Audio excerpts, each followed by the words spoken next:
কিভাবে পান্ডা কেকটা বানালাম ওটাই আপনাদের সামনে তুলে ধরলাম। নমস্কার, সবাই কেমন আছেন? আমার সকল বন্ধুদের স্বাগত জানাই আমার রান্নাঘরে। আজ রান্না বান্না নয়, আজ একটা কেকের ডেকোরেশন নিয়ে চলে এলাম আপনাদের সামনে। চলুন দেখে নিই কীভাবে বানালাম।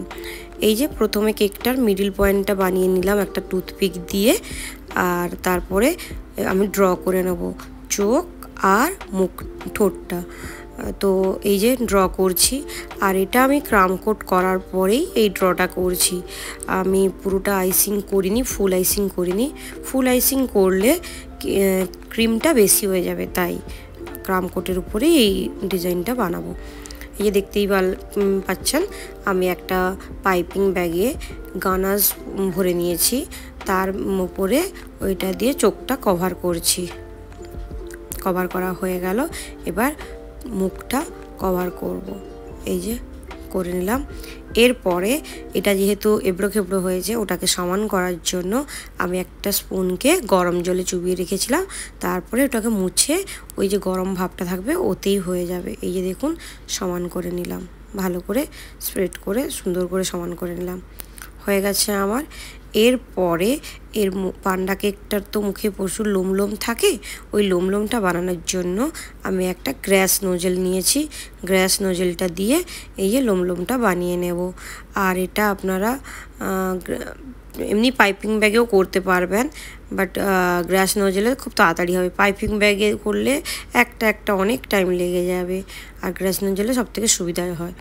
এই যে, আর ক্রিমটাকে সবসময় একটু হার্ড রাখবেন, কারণ নরম সফট ক্রিম হলে লোমগুলো চিটে যাবে, সেটা আর এরকম পরিষ্কার দেখা যাবে না।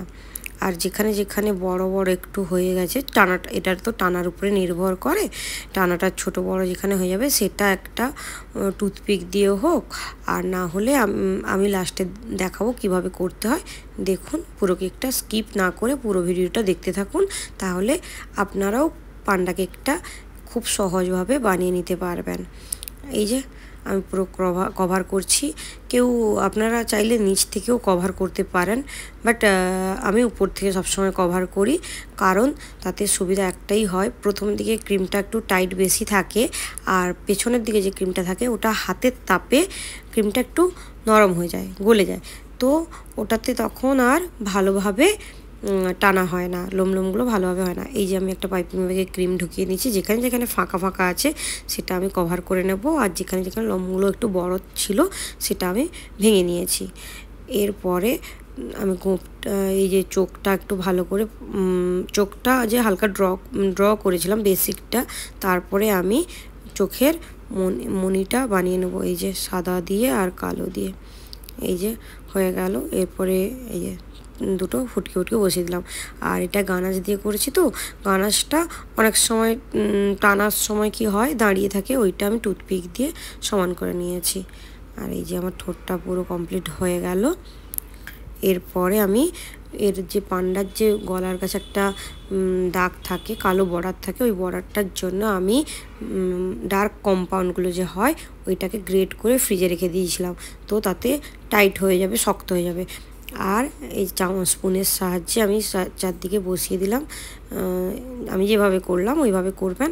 তারপরে বোর্ডটাকে ক্লিন করে নিতে হবে। এরপরে ক্লিন করার পরে দেখবেন কেমন লাগে। আর এই যে ক্লিন করা হয়ে গেল। এরপরে দুটো অরিও বিস্কুট নিয়ে আমি কানটা বানিয়ে নিলাম। দেখুন এবার কেমন লাগছে, আমার হয়ে গেছে পান্ডা কেক বানানো। এই যে ফুল ডিজাইন। যদি ভালো লেগে থাকে তাহলে অবশ্যই লাইক কমেন্ট করবেন আর শেয়ার করবেন। বাই।